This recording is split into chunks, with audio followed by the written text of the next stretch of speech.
Assalamualaikum warahmatullahi wabarakatuh. Menyembah Allah Subhanahu wa Ta'ala sebagai ungkapan rasa syukur.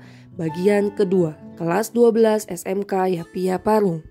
Seperti biasa, terlebih dahulu mari kita membaca Asmaul Husna, menganalisis dan mengevaluasi makna Quran Surat Luqman ayat 13 dan 14. Bismillahirrahmanirrahim.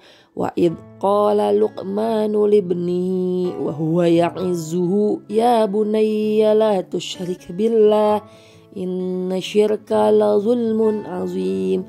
Wa wassaynal insana biwalidayhi hamalathu ummuhu wahnan ala wahni wa fisaluhu fi amaini anishkurli waliwalidayka ilayyal masir.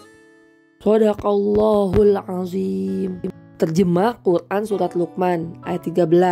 Dan ingatlah ketika Luqman berkata kepada anaknya ketika dia memberi pelajaran kepadanya, wahai anakku, janganlah engkau mempersekutukan Allah. Sungguhnya mempersekutukan Allah adalah benar-benar kezaliman yang besar. Ayat 14. Dan kami perintahkan kepada manusia agar berbuat baik kepada kedua orang tua.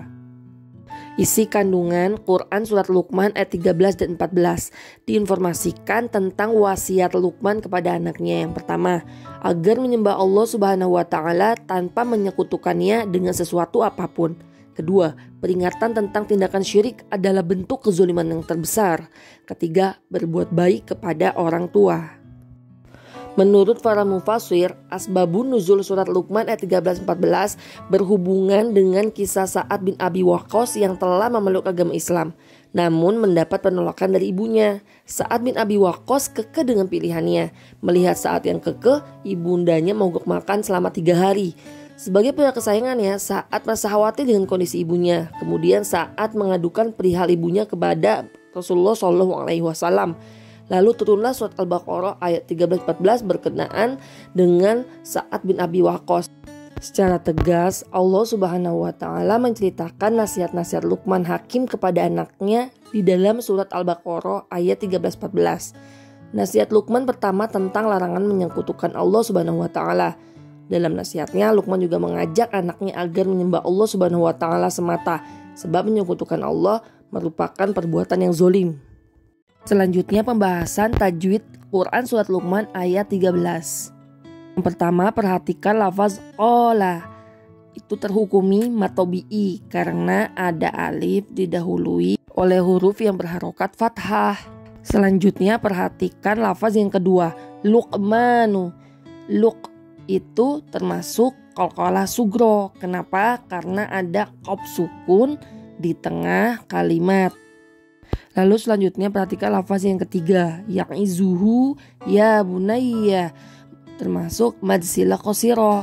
Kenapa? Karena setelah ha domir ada huruf selain hamzah, panjangnya 2 harokat.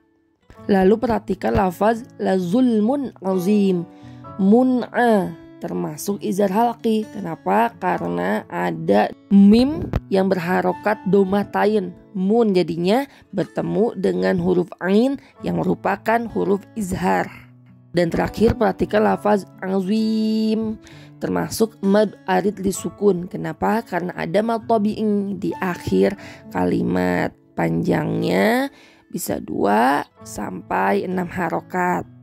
Pembahasan yang terakhir pada bagian yang kedua ini itu tentang kosakata Quran Surat Luqman ayat 13 dan 14. Teman-teman bisa perhatikan di sini sesuai dengan yang ada. Diperhatikan baik-baik semua materi dari bagian pertama dan bagian kedua, dipelajari dengan seksama dan dipraktekkan dalam keseharian. Terima kasih.